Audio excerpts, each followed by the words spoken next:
In some breaking news, Donald Trump has begun tearing down part of the White House to build his $250 million ballroom, despite his pledge that construction of the addition wouldn't interfere with the existing building.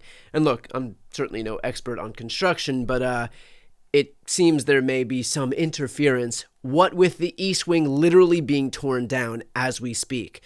Remember what Donald Trump said back in July when he first signed the executive order for this move? Quote, "It won't interfere with the current building. It won't be. It'll be near it, but not touching it. It pays total respect to the existing building, which I'm the biggest fan of. It's my favorite. It's my favorite place. I love it." And yet, here we are, just a few months later, and construction teams are demolishing a portion of the East Wing with a backhoe ripping through the structure. I guess when Donald Trump says something won't happen, you can pretty much guarantee that that is exactly what's going to happen.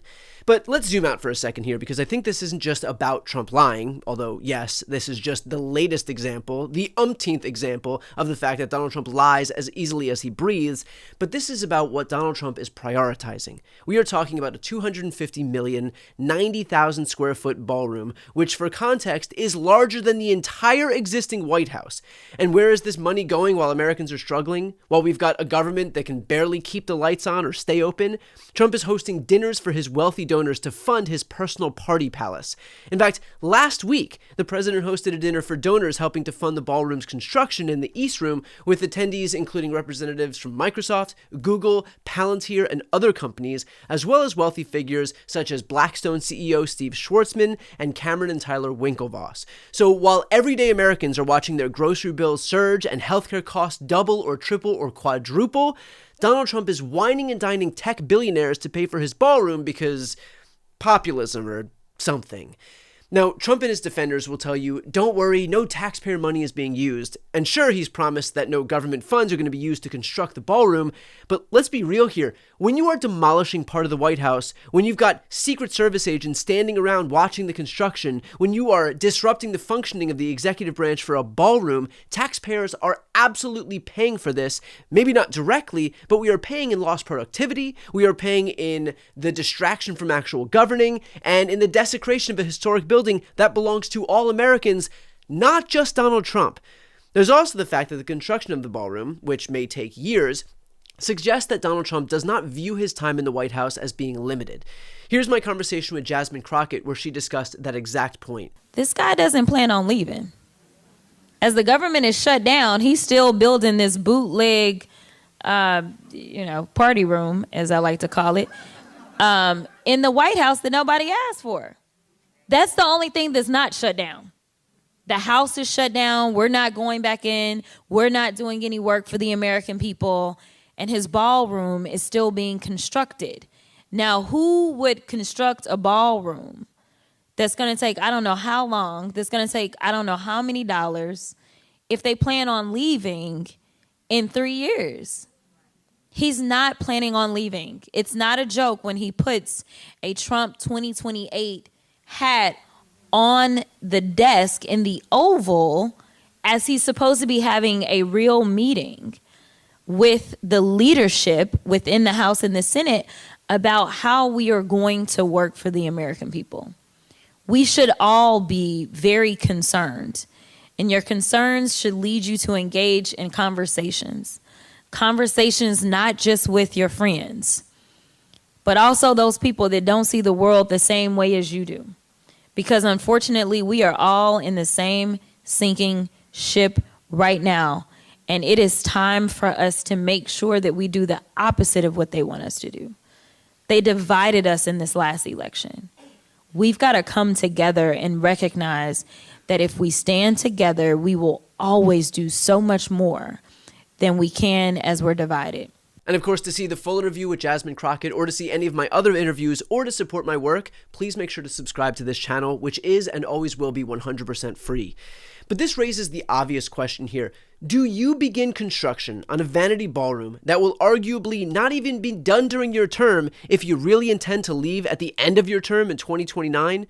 Knowing what we already know about Trump, I would venture to guess that the answer is no. And frankly, given what we know about the lengths that he will go to stay in office, given the lengths that he's already gone to stay in office, the notion that he's ever going to willfully give up power is outright naive at this point. And the only thing worse than our failure to respond is our unwillingness to even take it seriously. Shame on Trump for doing it after his first term. Shame on us for refusing to take the threat seriously if and when it happens again. So look, critics have called this a vanity project and a distraction, and they're absolutely right. But it's more than that. It is a symbol of everything wrong with Trump's presidency. He promised he wouldn't interfere with the White House. He lied. He promised it would be privately funded, but taxpayers are paying the real costs. He said that this was about respecting the building while literally demolishing parts of it. And most importantly, he said that he would be focused on issues that impact working class Americans, his voters, his base. Tell me, does this seem like someone who's focused on the working class? You know, we're building right behind us, we're building a ballroom. They've wanted a ballroom for 150 years. And I'm giving that honor to this wonderful place. I think we should do it. This was the ballroom, and this room holds 88 people.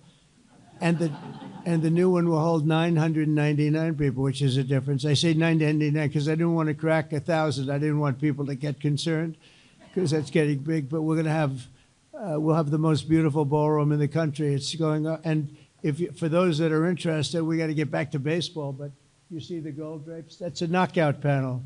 We knock it in, you go, that comes out, and then you have essentially glass and exactly in the decor of the White House. I didn't know I'd be standing here right now because right on the other side, you have a lot of construction going on, which you might hear periodically. But that's a knockout panel, and that goes right into the ballroom, and the ballroom's going to be beautiful. So you'll have drinks, cocktails, everything on this floor, and then they'll say, welcome to dinner. You walk into the ballroom, Mr. Senators, and you're going to see a ballroom the likes of which I don't think it'll be topped. It'll be the finest. So it's going to be a lot of fun. It just started. I mean, hell, Trump is so infatuated with his vanity ballroom that this was his response in the immediate aftermath of the killing of Charlie Kirk. How are you holding up over the last 3.5 days? I think very good. And by the way, right there, you see all the trucks.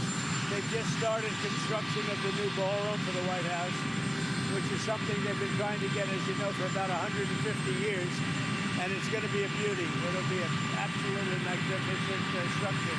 And I just see all the trucks. We just started, so it'll get done very nicely, and it'll be one of the best anywhere in the world, actually. And in fact, I pressed Geraldo on air about this idea that despite all the 5-alarm fires that Trump is claiming, that everything took a backseat to his vanity projects.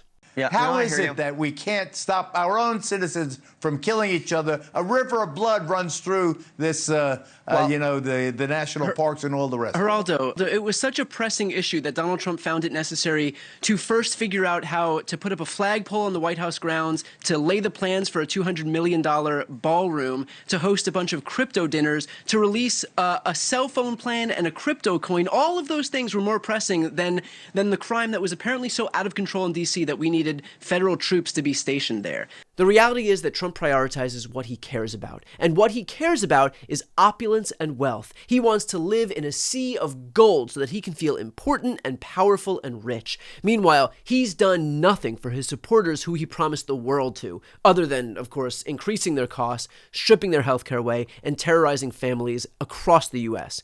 So as you watch the backhoes tear through the East Wing, remember, this is what Trump cares about. Not lowering costs, not creating jobs, not governing, just building monuments to himself while the rest of the country burns.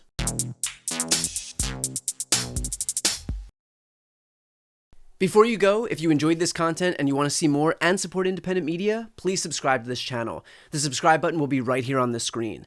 But second, the reality is that we are now in a political environment where this administration can lean on any of the social media platforms to suppress certain voices if they don't like critical coverage. That means my longevity here is in the hands of a few tech billionaires who are already making it clear that they are willing to cater to this administration.